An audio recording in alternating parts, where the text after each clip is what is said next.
देवव्रत भीष्म। राजा शांतनु शिकार खेलते हुए एक दिन गंगा के तट पर चले आए। वहां उन्होंने एक अद्भुत दृश्य देखा। गंगा के किनारे पर खड़ा एक सुदर्शन युवक बाणों की बौछार से गंगा की वेगवान धारा को रोके हुए था। राजा उस युवक के पास पहुंचकर उसका परिचय पूछने ही वाले थे कि देवी गंगा वहां स्वयं उपस्थित हो गई और बोली, राजन, यह आपका पुत्र देवव्रत है। क्या? राजा चौंके। हाँ राजन, गंगा ने मुस्कराकर उस युवक को अपने पास बुलाया और कहा, पुत्र, ये ही तुम्हारे पिता हैं, इन्हें प्रणाम करो। देवव्रत ने राजा शांतनु के चरण स्पर्श किए। राजा ने देवव्रत को आनंदित होकर अपने सीने से लगा लिया। पिता पुत्र के मिलन पर देवी गंगा ने कहा, राजन, महर्षि वशिष्ठ ने आपके पुत्र को वेदांगों की शिक्षा दी है। असुरों के आचार्य शुक्राचार्य ने शस्त्र ज्ञान और रणकौशल में पारंगत किया है और भगवान परशुराम ने धनुर्विद्या का ज्ञान दिया है। युद्ध में केवल परशुराम ही आपके इस पुत्र का सामना करने की सामर्थ्य रखते हैं। आपका यह पुत्र जितना कुशल योद्धा है, उतना ही कुशल राजनीतिज्ञ भी है। आज आपका यह पुत्र मैं आपको सौंप रही हूं। अपनी बात कहकर गंगा ने देवव्रत का मस्तक चूमा और उसे आशीर्वाद देकर गंगा की लहरों में समा गईं। राजा शांतनु अत्यंत तेजस्वी पुत्र को पाकर प्रफुल्लित मन से अपनी राजधानी लौट आए। राजधानी आकर उन्होंने देवव्रत को युवराज के पद पर सुशोभित कर दिया। धीरे धीरे 4 वर्ष बीत गए। राजा का मन फिर आमोद प्रमोद में रमने लगा। एक दिन वे यमुना नदी के तट और आखेट करने निकल गए। यमुना तट पर भ्रमण करते हुए उन्हें पूरा वातावरण दिव्य सुगंध से सुवासित हुआ लगा। वे उस सुगंध से खिंचे चले गए। कुछ दूर उन्होंने एक नाव में खड़ी हुई एक अनिंद्य सुंदरी को देखा। वह सुगंध उस सुंदरी की कमनीय देह से ही निकल रही थी। उस तरुणी का नाम सत्यवती था। वह एक निषाद की बेटी थी। पहले उसकी देह से मछली के समान दुर्गंध निकला करती थी, किंतु फिर एक दिन उसकी मुलाकात महर्षि पराशर से हुई, जिन्होंने अपने तप के प्रभाव से उसे दुर्गंध मुक्त करके दिव्य सुगंध प्रदान कर दी। गंगा के वियोग के कारण राजा शांतनु के मन में जो उदासी छाई रहती थी, वह इस तरुणी को देखकर विलीन हो गई। वे उस युवती का संसर्ग पाने के लिए लालायित हो उठे। उनकी काम भावनाएं प्रबल हो उठीं।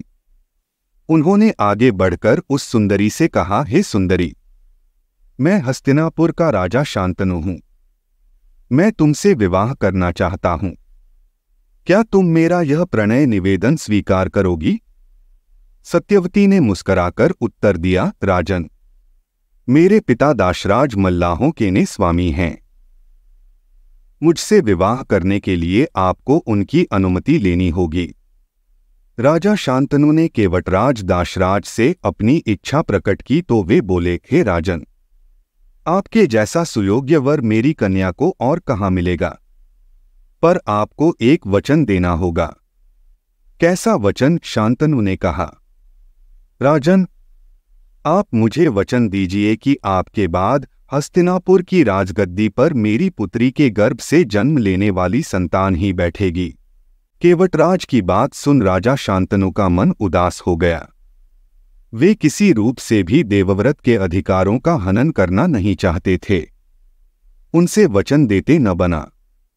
निराश होकर वे गहरे अंतर्द्वंद्व के साथ अपने नगर को लौट आए। महल में आकर उन्होंने किसी से कुछ नहीं कहा। चिंता उन्हें धीरे धीरे भीतर ही भीतर खाने लगी। वे हर समय उदास रहने लगे। शरीर क्षीण होने लगा।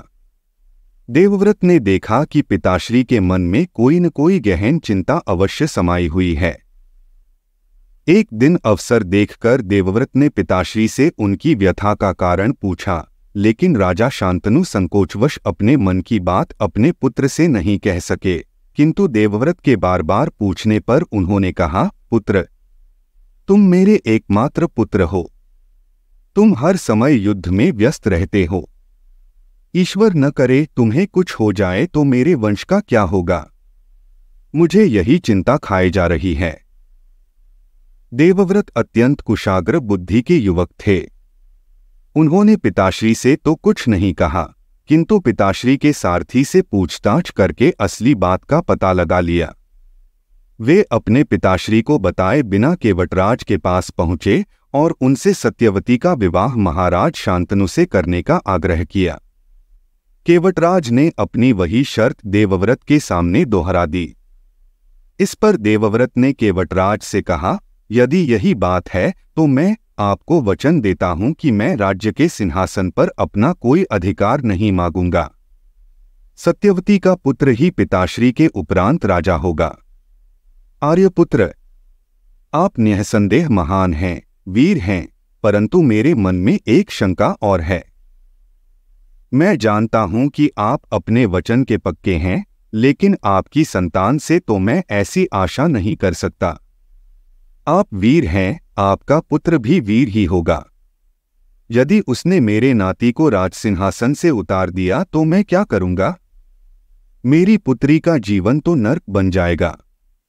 केवटराज की बात सुनकर देवव्रत ने तत्काल आकाश की ओर हाथ उठाकर भीष्म प्रतिज्ञा की, केवटराज, मैं दशों दिशाओं को साक्षी मानकर प्रतिज्ञा करता हूं कि मैं विवाह नहीं करूंगा और आजन्म ब्रह्मचारी रहूंगा।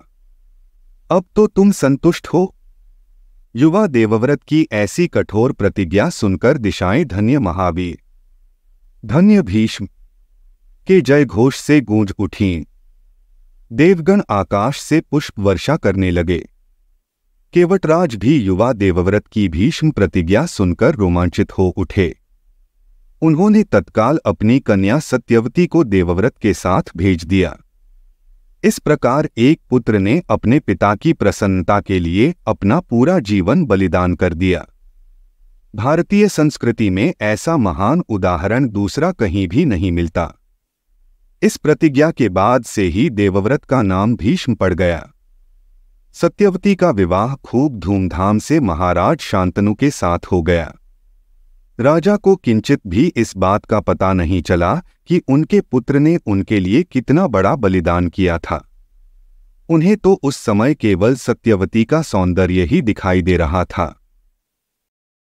धन्यवाद। आप देख रहे थे गॉड ब्लेस टीवी हिंदी। हमारे साथ जुड़ने के लिए सब्सक्राइब अवश्य करें।